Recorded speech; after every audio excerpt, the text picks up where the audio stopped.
Ang baha. Ikapitong kabanata.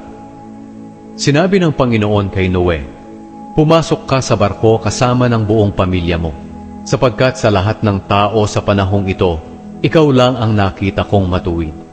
Magdala ka ng 7 pares sa bawat uri ng malinis na hayop, pero 1 pares lang sa bawat uri ng maruming hayop.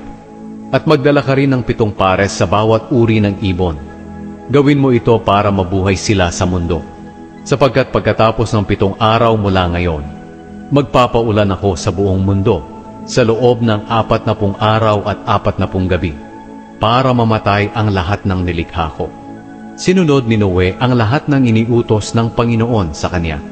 Nasa 600 taong gulang na si Noe nang dumating ang baha sa mundo.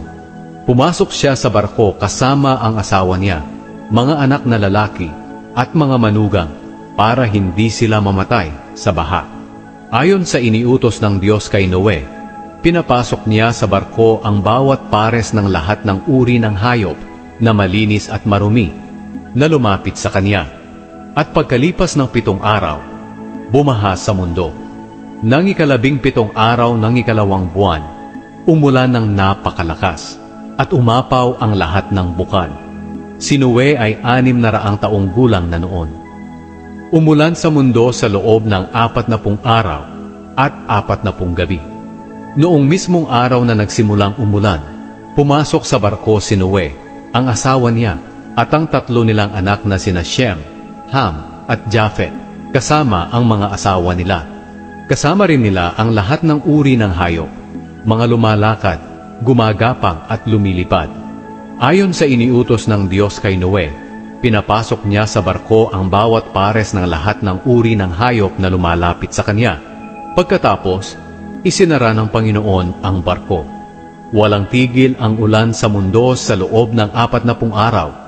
Tumaas ang tubig hanggang sa lumutang ang barko. Tumaas pa ng lubusan ng tubig hanggang matakpan ang lahat ng matataas na bundok. At hanggang umabot sa mga 7 metro ang taas ng tubig mula sa tuktok ng pinakamataas na bundok. Kaya namatay ang lahat ng may buhay, ang mga hayop na lumilipad, lumalakad, gumagapang, at ang lahat ng tao. Namatay ang lahat ng nabubuhay sa lupa.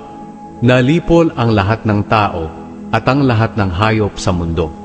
Si Noe lang at ang mga kasama niya sa loob ng barko ang hindi namatay.